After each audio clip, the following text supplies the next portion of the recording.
I mean, who's gonna top the mayor's there? Like, different perspective. Okay. Come on, this isn't over. Alex, hold my ear. Al, use the microphone. So good. What? You look Check, really check. good. You look really good in that, whatever. I do.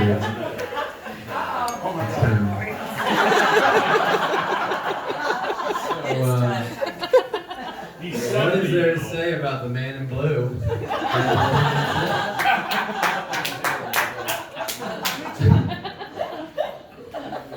I want to talk tonight about your parenting style. But it sometimes drastically changes between me and my siblings. Did everyone here know that Kate was forbidden to vacation in Berlin? But Recently. at the same time, Max was on vacation in Haiti. You don't know that. It happened. It happened. That's old school. That's good. That's good. Recently. But going way back, I'd heard that you started calling Elmore, you stopped calling Elmore Dad when you were in your teens. You're what? That's correct. Elmore's name is Can so you say that? unusual, We I can't hear thought that. that I could get away with it. It worked. But when Max Timmeris, we started trying to call you Peter, you would wince. That's a good. I ground you. So we decided to go the opposite way. So we started to call you Pep Pep and Peppers, or if you were in a mood, we'd call you Spicy Peppers. But now I normally call you Pop. And in my head, I've thought of tonight as Pop 70. But that's kind of because I have an ad man in my blood. And You just branded your dad. at least for the year, he'll be Pop 70. But what's funny is that some of the only straight advice you ever gave me was don't go in advertising. And I really tried not to. Elmore gave me the same advice. So I thought, well, my dad's a writer. I'll go to art school. But what if you just switched over to that other? Okay. I went to art school, and halfway through they said, well, you can either be a starving artist or you can make a lot of money in advertising.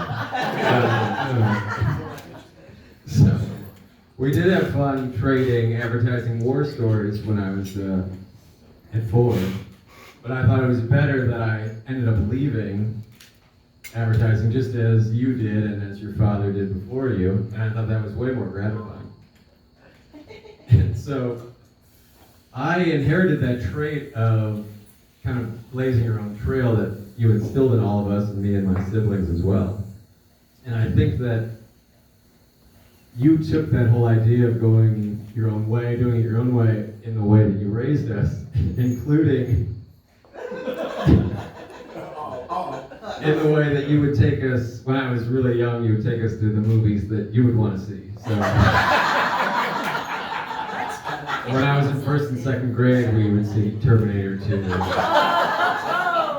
Darkman, and Desperado. You grew up quick, didn't you? All rated R movies, but where you drew the line was I wasn't allowed to see Cape Fear until I was in fourth grade. That's the Martin Scorsese movie where Robert De Niro plays the child murderer. That sort of bites the cheek off of it. Yeah, he does a lot of bad stuff. So I saw it in fourth grade. It was okay. I had fourth grade. Oh my god. Fourth grade. So I remember that we would take trips down to Gappa's place in Palm Beach. And one time when I was 12, we went, and I think it was just me, you, Max, and Tim, and we would rent movies every night. But instead of renting The Lion King or something like that, we watched The Deer Hunter. Yeah! Good, And so when my friends asked me when I got back how was Florida, I said, well, you know, Christopher Walken was a really good actor.